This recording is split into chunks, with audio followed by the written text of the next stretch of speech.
មផ្ដាច់មកដោយថ្នាំបាញ់មូជូលីជាអ្នកការពារប្រចាំគ្រួសាររបស់លោកអ្នកពីមូសនិងសត្វល្អិតបានគ្រប់ពេលវេលាហើយទឹកនោមកូនក្មេងជូលីជាជំរឿនដ៏ឆ្លាតវៃរបស់អ្នកម្ដាយសម័យថ្មី ជំរាបសួរបងប្អូនសូមស្វាគមន៍មកកាន់កម្មវិធី Next Gen Podcast ហើយនៅក្នុងសប្តាហ៍នេះដែរគឺយើងមានអ្នកផលិតមាតិកាមួយរូបដែលគាត់ពិតជាស្រស់ស្អាតមែនតើឥឡូវទៅជួបជាមួយគាត់ទាំងអស់គ្នាជំរាបសួរបងពេជ្រ Pinky ជំរាបសួរពុកម៉ែបងប្អូនទាំងអស់គ្នានាងខ្ញុំឈ្មោះពេញថាប្រាក់ស្រីពេជ្រអាយុ21ឆ្នាំសប្តាហ៍ថ្ងៃជាអ្នកផលិតមាតិកានៅតាមបណ្ដាញសង្គម ចាបងសុខសប្បាយអត់ សុខតាអូនចុះឯងវិញមកហ្វេនឯងយូរហី ហ្វេនម៉ានីកា តាំងពីម៉ានីកានៅតូច ចាអរគុណបងមែនតើអូនសុខសប្បាយទេបងចុះសម្រាប់ការងារបងវិញបងមានមមាញឹកច្រើនអត់ យ៉ាអូនការងារច្រើនមែនតើនិយាយសឹងថារហូតពេលដកឃ្លៀកដល់វិញ ពិតជារវល់មែនតើបងអាចប្រាប់បងបានអត់ថានៅក្នុងគ្រួសារបងមានបងប្អូនម៉ាក់អ្នក បងមានបងប្អូនស្រី5នាក់អូនបងជាកូនពៅ ខ្ញុំក៏ជាកូនបើដែរបង វិញបរោយ ចាវាអញ្ចឹងស្រុកកំណើតបងនៅណាវិញ សុខកណាត់បងនៅចុងកស៊ូសៀមរាបយើងណាកន្លែងណាទៅលេងអត់ ខ្ញុំទៅម្ដងការដែរបង សប្បាយអត់ សប្បាយហើយ ចិត្តថៃគេនៅហ្នឹង ចូលចិត្តទៅមើលប្រាសាទដោយសារម៉ានីកាជាមនុស្សដែលចូលចិត្តប្រាសាទហើយនៅហ្នឹងកន្លែងសុទ្ធតែសវកន្លែងស្អាត ដូចបងដែរបងអ្នកសៀមរាបតែពេលបងត្រូវទៅលេងប្រាសាទរហូត ចាបង ចា ចុះបងនៅបន្តការសិក្សាឬក៏បងបញ្ចប់ការសិក្សាហើយ ឥឡូវហ្នឹងបងនៅបន្តការសិក្សាអូនរៀនខាង International Business មិនបានបងរៀនផ្នែកហ្នឹងវិញបើបងឥឡូវជា content creator ចាអូនវាតាក់ទងគ្នាទេនឹងជំនាញដែលបងរៀនហ្នឹងក៏ប៉ុន្តែដោយសារតែបងស្រឡាញ់ជំនាញមួយហ្នឹង ចាបងចុះបងធ្វើជា content creator ផងរៀនផងអញ្ចឹងអាចប៉ះពាល់ដល់ការសិក្សាអត់បង និយាយទៅបងវាប៉ះពាល់តិចតួចដែរអូនប៉ុន្តែគឺបងព្យាយាមផ្ដោតទៅលើការរៀនជាធំផ្ដោតទៅលើការរៀនជាចម្បងអញ្ចឹងការងារបងក៏បងធ្វើរៀនក៏បងរៀនដែរ ចាបង ចា អញ្ចឹងបងបែងចែកមិនទៅនៅពេលដែលមានការងារចំថ្ងៃរៀន បើសិនជាមានការងារចំថ្ងៃដែលបងរៀនគឺបងនឹងសូមច្បាប់គ្រូមុនសូមច្បាប់គ្រូហើយគឺបងត្រូវរៀនខ្លួនឯងសងវិញឧទាហរណ៍ថាបងរៀនមុខជំនាញហ្នឹងម៉ោងហ្នឹងអញ្ចឹងពេលដែលបងទៅនេះពីការងាររបស់បងគឺបងនឹងរៀនវាអាហ្នឹងឡើងវិញទៀតដើម្បីកុំឲ្យបាត់មេរៀនយើង ចាបង ចា តើមូលហេតុអីដែលជំរុញឲ្យបងខ្លាចជាអ្នកផលិតមាតិកាដូចសពថ្ងៃ និយាយទៅក្តីសម័យបងកាលពីក្មេងបងចង់ធ្វើជាអ្នកល្បីបងអត់ចង់ធ្វើវីដេអូអីទាំងអស់និយាយទៅប្រើជីវិតបែបសាមញ្ញធម្មតាគ្រាន់តែរៀនចប់ចេញធ្វើការរលុយទិញផ្ទះទិញឡានរស់នៅជីវិតធម្មតាប៉ុន្តែ ចា មូលហេតុចម្បងធំបំផុតគឺបងចង់ឈ្នះខ្លួនឯង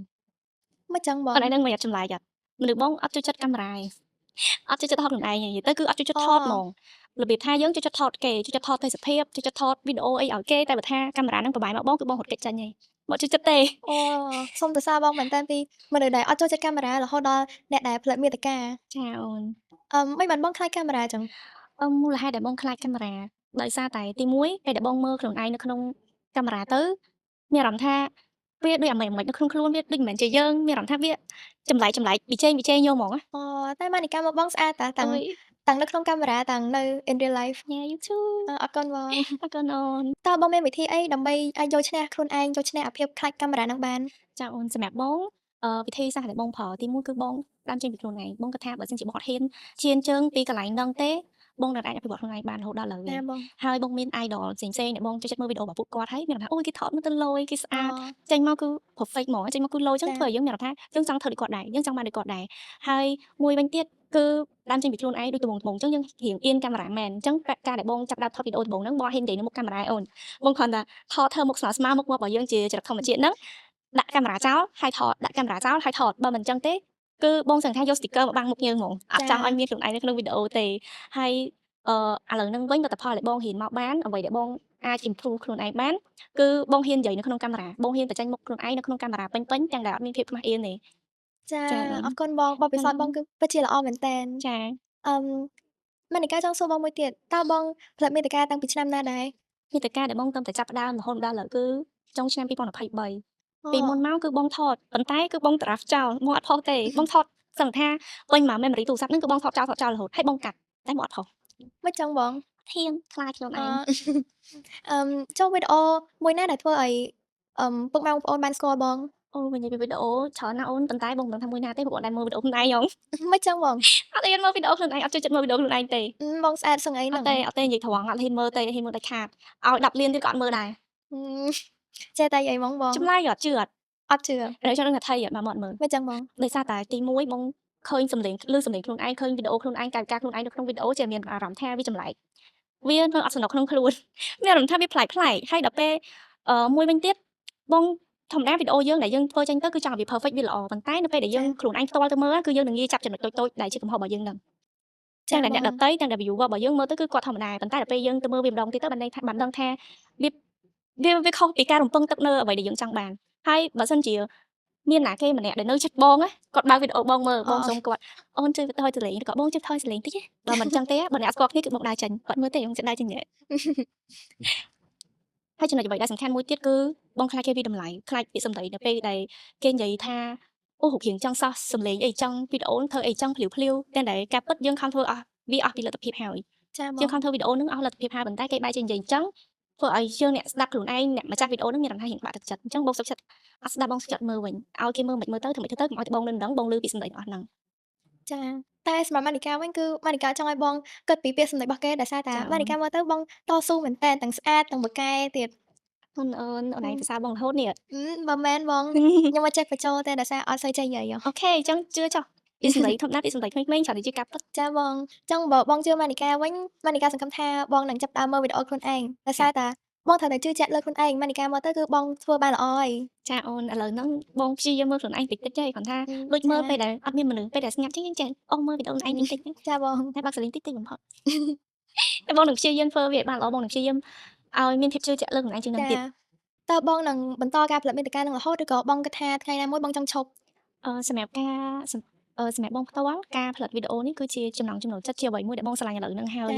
យអញ្ចឹងបងគិតថាបងនៅតែបន្តធ្វើវារហូតទោះបីជាពេលឥឡូវហ្នឹងឬក៏ថ្ងៃទៅមុខទៅបងមានការរវល់ច្រើនក៏បងនៅតែចេញវីដេអូដដែលដែរព្រោះវាជាអ្វីមួយដែលយើងស្រឡាញ់ហើយយើងធ្វើវាជារៀងរាល់ថ្ងៃវាដូចជាទម្លាប់មួយដែលយើងហួសខ្វះអត់បានហ្មងហើយជីវិតមនុស្សយើងនៅគឺមានអីថ្មីរហូតអញ្ចឹងអ្វីដែលថ្មីអ្វីដែលយើងដឹងហ្នឹងគឺយើងយកមកធ្វើវីដេអូ share ចាញ់ទៅកាន់អ្នកគ្រប់គ្នាអញ្ចឹងវាបានប្រយោជន៍ទាំងអស់គ្នាហ្មងអូន ចាបង ចា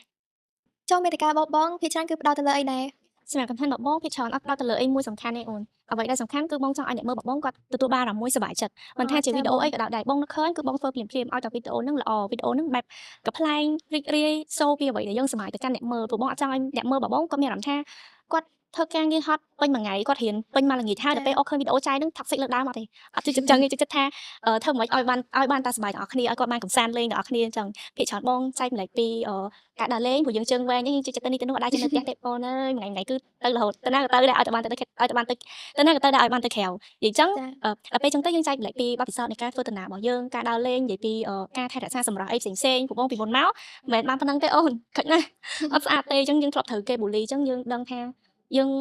អញ្ចឹងយើងធ្លាប់ត្រូវគេបូលីអញ្ចឹងយើងដឹងថាតែយើងគួរតែចែកម្លែកបែបមិនដើម្បីលើកទឹកចិត្តឲ្យ viewer របស់យើងឲ្យអ្នកមើលរបស់យើងគាត់គ្រប់អាប់ពីយើងដែរ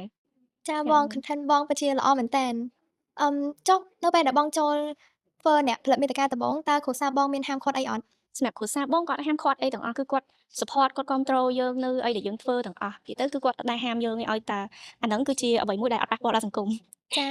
ចា ទៅនៅពេលដែលបងទទួលបានជោគជ័យឬក៏ទទួលបានការសម្រេចអីមួយបងប្រាប់ម៉ាក់មុនគេឬក៏បងប្រាប់ប៉ាមុនគេ បងប្រាប់បងស្រីបង អូមិនចឹង ព្រោះដោយសារតែគ្រួសាររបស់បងគាត់បានចែកផ្លូវគ្នាតាំងពីបងអាយុ8ឆ្នាំ អូ ហើ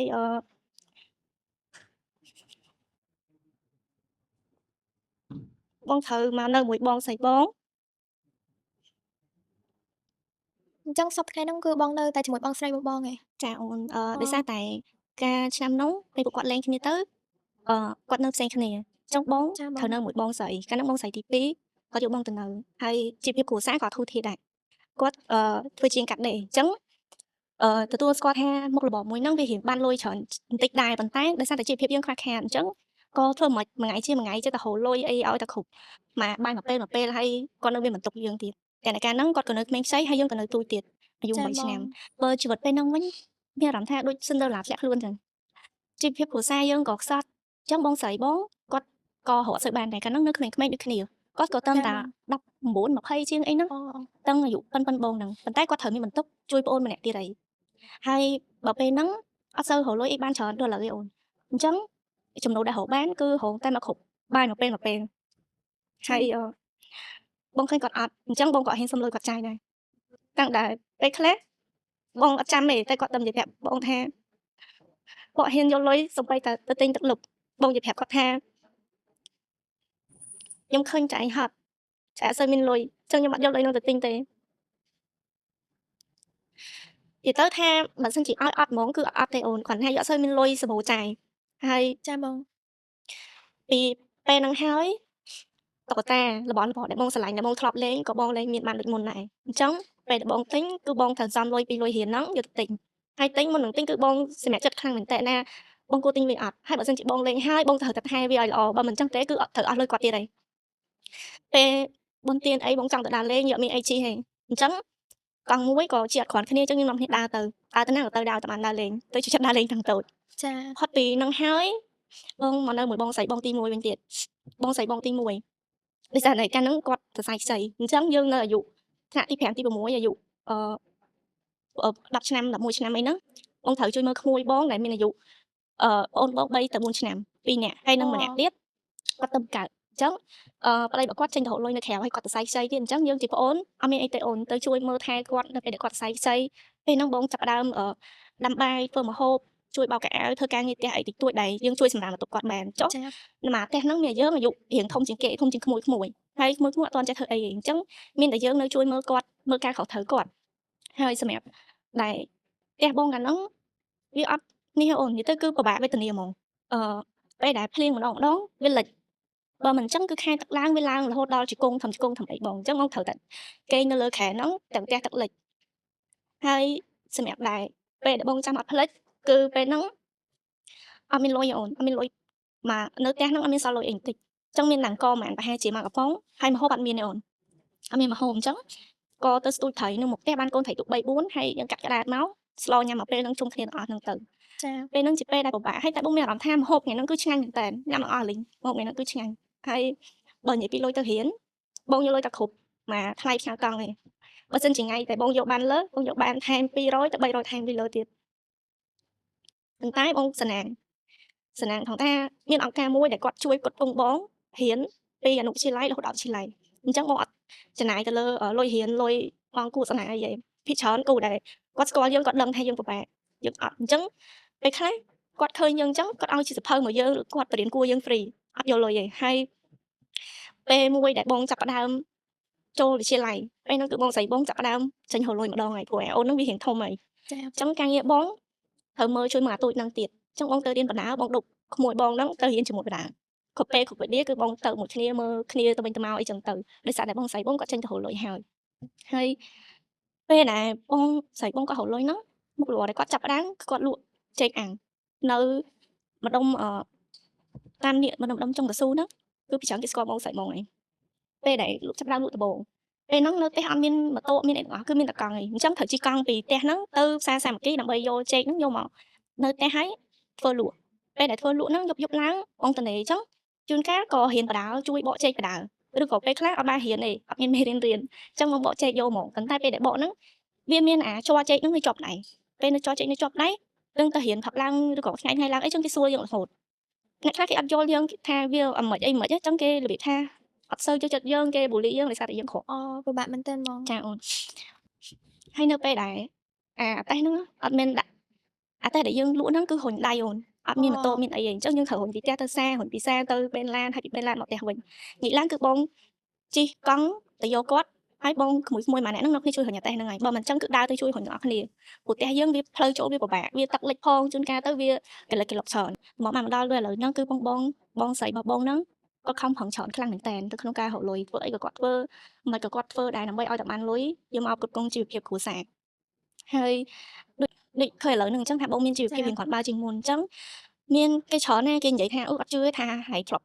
ពិបាកហើយធ្លាប់ក្រអីចឹងគេអត់ជឿយើងទេហើយដល់ឥឡូវហ្នឹងនិយាយថាអត់លុយក៏មានណាគេជឿដែរ ចាបង ឥឡូវហ្នឹងក៏បងនៅតែជាមួយបងស្រីរបស់បងដែរបងឡើងមកនៅភ្នំពេញហ្នឹងហើយរៀនរកលុយរៀនហើយមកឡើងមកភ្នំពេញហ្នឹងដើម្បីរៀនដើម្បីរកលុយដើម្បីធ្វើការយកបទពិសោធន៍អីថ្មី ចាចុងបងនៅតែមួយបងស្រីរបស់បងចុះម៉ាក់បងគាត់នៅណាវិញ ចាអូនបងនៅមួយបងស្រីបងតាំងពីតូចមករហូតដល់ឥឡូវម៉ាក់បងនៅសៀមរាប អូមិនបានគាត់អត់មកនៅជាមួយបងហើយនឹងបងស្រី ដោយសារតែគាត់ចង់នៅសៀមរាបហ្នឹងគាត់នៅផ្ទះបងស្រីបងដែរទេជាជំរឹបរបស់គាត់នឹមថាមកនៅមួយកូនវិញមួយឆ្នាំចុងក្រោយហ្នឹងទេហើយមានរឿងមួយទៀតដែលបងចង់និយាយពេលដែលសាលាគេមានកម្មវិធីអញ្ជើញអាណាព្យាបាលឬក៏ពេលដែលចែកបណ្ណសើរបងឃើញម៉ាក់បាគេមកគេមានមោទនភាពមួយកូនគេអញ្ចឹងបងក៏ចង់ឲ្យពួកគាត់មកឃើញថាកូនគាត់បានទទួលបណ្ណសើរខ្ញុំចង់ឲ្យពួកគាត់មានមោទនភាពដែរ ជីវិតបងម៉ានីកាស្ដាប់ហើយក៏មានអារម្មណ៍ថាកំសត់ដែរនិយាយទៅបងតស៊ូច្រើនមែនទែន ម៉ានីកាសូមតែសារដល់បងស្រីបងទាំងអស់ហើយនិងបងដែរគាត់ជួយមើលថែបងច្រើនមែនតើស្ដាប់ទៅ ហើយនៅក្នុងឱកាសនេះខ្ញុំចង់អរគុណប៉ាហើយនិងម៉ាក់បើទោះបីជាខ្ញុំអត់អាចទទួលបានសុភមង្គលដូចគ្រួសារគេដទៃតែក៏បានបង្កើតខ្ញុំនៅក្នុងโลกនេះដែរហើយខ្ញុំអរគុណទៅដល់បងស្រីដែលគាត់មើលថែខ្ញុំតាំងពីតូចបើសិនជាអត់មានពួកគាត់ទេខ្ញុំអត់មានដល់ថ្ងៃហ្នឹងឯងទោះបីជាគាត់អត់មានលុយគាត់អត់មានការងារមួយដែលអាចផ្គត់ផ្គង់ទាំងខ្លួនឯងបានក៏គាត់នៅតែខំប្រឹងជួយយើងខំប្រឹងឲ្យយើងទៅរៀនឲ្យយើងមានលុយចាយមានផ្ទះនៅហើយអរគុណទៅដល់អង្គការជប៉ុននៅកន្លែងដែលបានជួយបងកែបងនៅរៀននៅវិទ្យាល័យអរគុណទៅដល់លោកគ្រូអ្នកគ្រូដែលគាត់បានបរៀនគូអត់យកលុយ ចាបង ហើយបើសិនជាគាត់បានមើលវីដេអូនេះខ្ញុំចង់ប្រាប់គាត់ថាខ្ញុំអត់រកដាក់ដូចមុនទេអរគុណទៅដល់បងប្អូនទាំងអស់គ្នាដែលបានចូលចិត្តវីដេអូខ្ញុំហើយស្រឡាញ់ខ្ញុំបើសិនជាអ្នកអត់មានអ្នកទាំងអស់គ្នាទេខ្ញុំក៏បានដល់ថ្ងៃហ្នឹងដែរ ចាអរគុណបងដែរម៉ានីកាជឿថាពុកម៉ែបងប្អូនដែលបានទស្សនាវីដេអូនេះហើយពេលស្ដាប់ប្រវត្តិបងហើយគឺនឹងមានមោទនភាពចំពោះបងមែនតើដោយសារបងមានភាពតស៊ូខ្លាំងណាស់ទៅដល់សប្តាហ៍ថ្ងៃហ្នឹង ចា៎ ម៉ានីកាសូមសរសើរដល់បងមែនតើទោះបីជាបងអត់បានទទួលភាពខុសក្តៅពីប៉ាម៉ាក់ក៏បងនៅមានបងស្រីដែលចាំមើលថែបងស្រឡាញ់បង ចា៎អូន និយាយទៅស្រឡាញ់គ្នាមើលថែគ្នាហើយតស៊ូរហូតដល់បងបានជោគជ័យ ចា៎ អឺម៉ានីកាសូមអរគុណបងមែនតើដែលបានចូលរួមក្នុងកម្មវិធីនេះហើយក៏សូមជូនពរឲ្យបងមានសុខភាពល្អសំណាងល្អហើយនឹងកាន់តែជោគជ័យ ចាអូនដូចគ្នាអូនជូនពរជោគជ័យដូចគ្នា ចាអរគុណបងអញ្ចឹងជាចុងក្រោយបងមានសារអីផ្ដាំផ្ញើទៅកាន់បងប្អូនជំនាន់ក្រោយដែលគាត់ចង់ធ្វើជា content creator ដូចបងដែរ អូសម្រាប់ពីបងទៅអ្វីដែលជាចម្បងគឺត្រូវតែយើងជំនះខ្លួនឯងយើងហ៊ានចេញពីកន្លែងហ្នឹងអត់ហ៊ានឈានជើងឡើងមកកាន់ទៀតអត់បើសិនជាយើងធ្វើបានហើយយើងគួរតែផ្លាស់ប្ដូរយើងគួរតែចេញវាពីឥឡូវហ្នឹងទៅព្រោះឥឡូវអត់ទាន់ហួសពេលទេមួយវិញទៀតគឺបងចង់ឲ្យអ្នកដែលធ្វើវីដេអូក្រោយៗគឺព្យាយាមធ្វើជាខ្លួនឯងរកខ្លួនឯងឲ្យឃើញបើចាំធ្វើដូចអ្នកគេម្នាក់ឯងធ្វើជាខ្លួនឯងគឺល្អបំផុតហើយអ្វីដែលសំខាន់មួយទៀតគឺវីដេអូដែលយើងធ្វើហ្នឹងបើចាំថា perfect បើចាំថាល្អបើចាំថាមួយថ្ងៃចេញវីដេអូ perfect រហូតទេយើងត្រូវចេញរហូតមួយអាទិត្យចឹងចេញវីដេអូយ៉ាងហោចណាស់ក៏3វីដេអូដែរចឹងធ្វើឲ្យ account របស់យើងវា active រហូតមិនប្រកាសថា10វីដេអូយកអត់ផ្ទុះមួយទេអ្វីរឿងមួយទៀតដែលបងចង់និយាយឲ្យមានអ្នកដែលសួរបងច្រើនខ្លាំងមែនតើបងខ្ញុំអត់មានកាមេរ៉ាស្អាតខ្ញុំអត់មានទីតាំងថតស្អាតខ្ញុំអត់មានផ្ទះស្អាតខ្ញុំអត់មានអ្វីដែលមើលទៅលោឆាយដូចដែលបង creator ផ្សេងៗគាត់ថតមកឲ្យយើងឃើញទេចឹងខ្ញុំចង់ប្រាប់អូនថាកន្លែងនេះមួយគឺយើងមិនចាំបាច់តែមានរបស់ល្អមាន perfect ពេកទេកន្លែងណាដែលយើងរស់នៅកន្លែងណាដែលយើងនៅជាប្រចាំក៏យើងអាចធ្វើវីដេអូបានដែរយើងផ្ដើមចេញពីខ្លួនយើងវីដេអូធ្វើសាមញ្ញបែបលក្ខណៈជីវិតប្រចាំថ្ងៃរស់នៅជាចំណង់ចំណូលចិត្តរបស់យើងចំណូលចិត្តអីគេចឹងគឺយើងចាប់ផ្ដើមធ្វើពីនឹងមកចាអូន ចាអរគុណបងបទពិសោធន៍បងគឺពិតជាមានន័យមែនតើឥឡូវកម្មវិធីរបស់យើងក៏បានមកដល់ទីបញ្ចប់ដែរបងប្អូនម៉ានីកាសូមអរគុណដល់ម្ចាស់ឧបត្ថម្ភផ្ដាច់មុខគឺថ្នាំបាញ់មូជូលីនិងខោទឹកដុំជូលីថ្នាំបាញ់មូជូលីជាអ្នកការពារប្រចាំគ្រួសាររបស់លោកអ្នកពីមូសនិងសត្វល្អិតបានគ្រប់ពេលវេលាជូលីជាចំណុចដ៏ឆ្លាតវៃរបស់អ្នកម្ដាយសម័យថ្មីសូមអរគុណសូមជម្រាបលាបាយ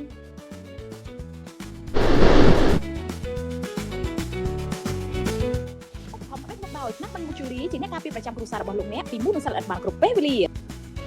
ហើយទឹកនោមកូនក្មេងជូលីជាជំរឿនដ៏ឆ្លាតវៃរបស់អ្នកម្ដាយសម័យថ្មី